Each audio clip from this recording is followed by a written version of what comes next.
ये बड़ा एक अहम इशू हाईलाइट कर रहे हैं कि मतलब कोई फोरम नहीं था जहां जाके अपने इश्यूज़ को हाईलाइट किया जाता, बताया जाता या शिकायत को सीरियस लिया जाता। ये तो बड़ी परेशान कुन सिचुएशन नहीं थी। और दावे इस पार्टी की जानिब से ये किए जाते थे कि बड़ी मुनफरिद पार्टी है, जो एक पीछे से कल्चर चला आ रहा था हमारा। ये अक्सर कहते थे कि दो पार्टियां हैं जो जो सियासत में जिन्होंने बारियां ली हुई हैं, हम एक चेंज लेकर आएंगे, तब्दीली लेकर आएंगे। तो मतलब ये थी तब्दीली के वहाँ पे किसी की रसाई नहीं होती थी और इश्यूज़ हाईलाइट होते ही नहीं थे, या किसी पर अगर ब्लाइंडली ट्रस्ट कर लिया कि तो बंदा बड़ा सादा है तो बस फिर ट्रस्ट कर लिया, नीचे वालों के जो इश्यूज़ थे वो ऊपर तक जाते ही नहीं थे, उनको सीरियस क्या लिया जाता, हल क्या निकाला जाता। मैं बहुत कम जो है मतलब है वो इत्तेफाक करता हूँ या इंडोज करता हूँ जो सियासतदान होते हैं प्रोग्राम में। और चौधरी सरवर साहब ने बहुत ही अहम नुकात उठाए। देखिए, इमरान खान की या जो साबिक वज़ीर आज़म की जो सबसे बड़ी गलती है, गलतियों का जो आगाज था, मतलब कहते हैं mother of all the mistakes, वो शुरू होती है बुज़दार साहब के अपॉइंटमेंट से। और जो उनके हमदर्द हैं और जो आज भी उनके हमदर्द हैं, वो भी ये शिकायत करते हैं कि जी पार्टी के 90% जो MNAs और MPs थे या उनकी क़यादत थी, वो खिलाफ थी इस फैसले के। और वो जब एक डिमांड आ रही थी विद इन द पार्टी भी वो डिमांड थी, लेकिन ज़ाहिर है को इतना भरपूर अंदाज में नहीं आती थी। लेकिन जब उस वक्त की फौजी क़यादत ने भी उनसे मुतालबा किया तो उस वक्त भी 90% जो लोग थे उस बात की तायीद करते थे कि जनाब यही होना चाहिए। लेकिन कहते हैं ना कि वो अननोन रीजन, हमें नहीं पता कि वो क्या वजूहत थी, जिसको चौधरी साहब को चाहिए कि हमें वो करें, रोशनी डालें उसके ऊपर, कि उन्होंने बुज़दार को चुना। और बुज़दार साहब जो है मतलब ना वो वसीम अकरम प्लस साबित हुए, ना माइनस साबित हुए, तो पता नहीं क्या चीज साबित हुए। और देखिए पाकिस्तान की सियासत में परसेप्शन बहुत वो इम्पोर्टेंट होती है। सरवर साहब ने बड़ी अच्छी बात की कि जी मैं यकीन रखता हूँ कि कहते हैं इनोसेंट अंटिल प्रूवन गिल्टी।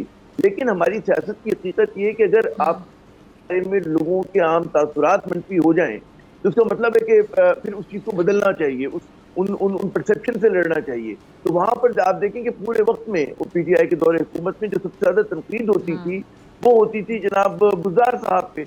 और उसकी उसकी वजह ये थी कि दायरे है कि वो ना उनके कम्युनिकेशन स्किल इतने अच्छे थे, ब्लाग अच्छा नहीं था, पार्टी के लोगों से बात नहीं कर सकते थे, फिर उनके बारे में जो इल्जाम बड़े बड़े लग रहे थे। तो मेरे ख्याल में वो नुक्ता आगाज था PTI की गलतियों का। और मेरे ख्याल में लेट्स होप कि गोइंग फॉरवर्ड जो है वो, जब जाहिर है कि हर पार्टी के अंदर फिर एक बुरा वक्त भी आता है, अपनी गलतियों से सीखती भी है, तो उस चीज को दुरुस्त करे वो।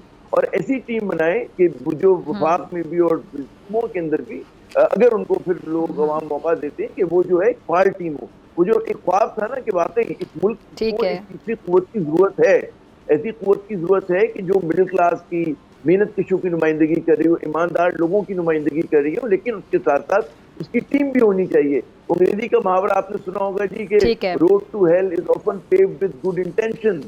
तो बाज़ औक़ात सिर्फ नेक नियति काफी नहीं होती, उसके साथ एक प्रैग्मेटिक अप्रोच भी बहुत जरूरी होती है कि आप अमलियत पसंदी से उस पर अमल कर सकें। वहां पर वो आपको उसके अंदर एक खामी या उसके अंदर कमजोरी नजर आई। जी फिजा यहाँ पे बजाय ठीक है। आमिर ज़ा साहब, आपसे भी मैं इसी पे कमेंट चाहूँगी कि क्या वजह है कि उनको एतमाद में नहीं लिया गया और उनको नाराज़ होना पड़ा, उनको गिला करना पड़ा। जाहिर बात है तमाम पार्टियों को एक प्लेटफॉर्म पे उन्होंने इकट्ठा किया था, PDM इत्तेहाद जब बना था उसके सरबराह उसको लीड किया। अब पार्टियों ने उन्हीं को साइड पे कर दिया जिन्होंने सबको इकट्ठा किया, मतलब एतमाद में ना लिया जाए तो कोई हैरत नहीं होनी चाहिए हमें इस बात पर। मुझे एक और किरदार नजर आता है, माजी में नवाबजादा नसरुल्लाह खान हुआ करते थे, इत्तेहाद बनाने के मास्टर थे वो। लेकिन हम देखते हैं कि जितने उनके इत्तेहाद बने उसमें जब कहते क्योंकि उनकी पार्टी बहुत छोटी सी पार्टी थी तो उनको इग्नोर कर दिया जाता था आखिर में जाके। उनके साथ जितने और इत्तेहादी छोटी जमातें होती थी वो कहते हैं या तो हिस्सा मिलता था बकदरे जुस्सा, जितना उनकी साइज है उसके हिसाब से उनको मिल जाती थी एक आध चीज, या बहुत को नहीं भी मिलती थी। तो जो बड़ी पार्टीज होती हैं वो अपने मफाद में जाकर फैसले कर रही होती। तो मुझे बिल्कुल हैरत नहीं हुई इस बात पर कि जाहिर देखे ना असल स्टेज जो है सिंध में हुकूमत किसकी है जी, पाकिस्तान पीपल्स पार्टी की है, ठीक है। वहां पर नून लीग जो है वो कोशिश करी कि पंजाब को दोबारा जीता जा सके, वफाक में हुकूमत बनाई जा सके। तो उनके सब जो है अज़ाइम कुछ और हैं। अच्छा, उसमें वो कोशिश करेंगे, जो शरीफ खानदान का एक वो रहा है कि जी हम उनको मना लें, उनको अपने साथ मिला लें दोबारा। और जो है मौलाना भी इतने जीरक सियासतदान है कि वो बहुत अरसे तक नाराज नहीं रहेंगे। अच्छा, यही खूबी जरदारी साहब में भी, ये लोग जो है मतलब है कि अगर असूल की बुनियाद पे नहीं तो मफादात की बुनियाद पर लोगों को अपने साथ रख लेते हैं। माजी में ये हुआ करता था कि असूल पे लड़ाई होती थी कि जी मतलब है कि क्योंकि इत्तेहाद में किसी ने बेनज़ीर साहिबा पे तनकीद की तो बेनज़ीर साहिबा ने उसको दिल में रख लिया और उसको जी उन्होंने फिर कहते हैं ना कि साइड लाइन कर दिया। हमने ये चीजें होते हुए देखी, MRD में देखी, ARD में होते हुए देखी। लेकिन यहाँ पर जो पूरी सूरत हाल है, यहाँ पर ये समझ में आने वाली बात है। लेकिन मौलाना पे आपकी हमदर्दी बजा, लेकिन मौलाना जो है मतलब है उनको मना लिया जाएगा और उनको कोई ना कोई ऐसी चीज दे दी जाएगी कि जिस पर वो उनका चेहरा दोबारा खिल उठेगा, उनकी मुस्कुराहट दोबारा आ जाएगी और वो खुश खुश जो है वो उनके साथ जो भी हुकूमत बनाएगा उसके साथ बैठे हुए होंगे। अगर आपको ये वीडियो पसंद आई तो सब्सक्राइब करें और बेल आइकन पर क्लिक करें।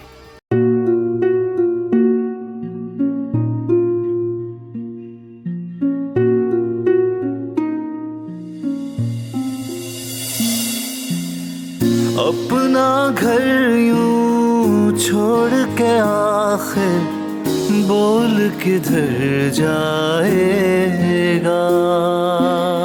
ये जो पड़ा है वक्त कड़ा है, वक्त गुजर जाएगा। अब जिंदगी फैसले की घड़ी, सारी मईशत किधर है खड़ी। करने पड़ेंगे कठिन फैसले, तुझ पे ये कैसी आन पड़ी। देखना अब कुछ यूं बदलेगा हमारा पाकिस्तान, खुशियाँ वापस ला कर देगा हमारा पाकिस्तान। देखना अब कुछ यूं बदलेगा हमारा पाकिस्तान, खुशियाँ वापस ला कर देगा हमारा पाकिस्तान।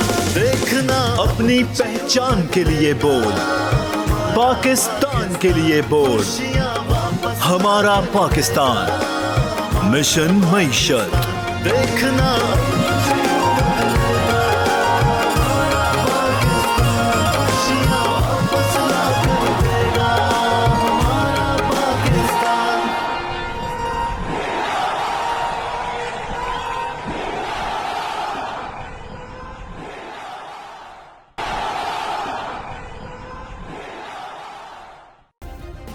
सब्सक्राइब करें और बेल दबाएं ताकि कोई खबर रह न जाए।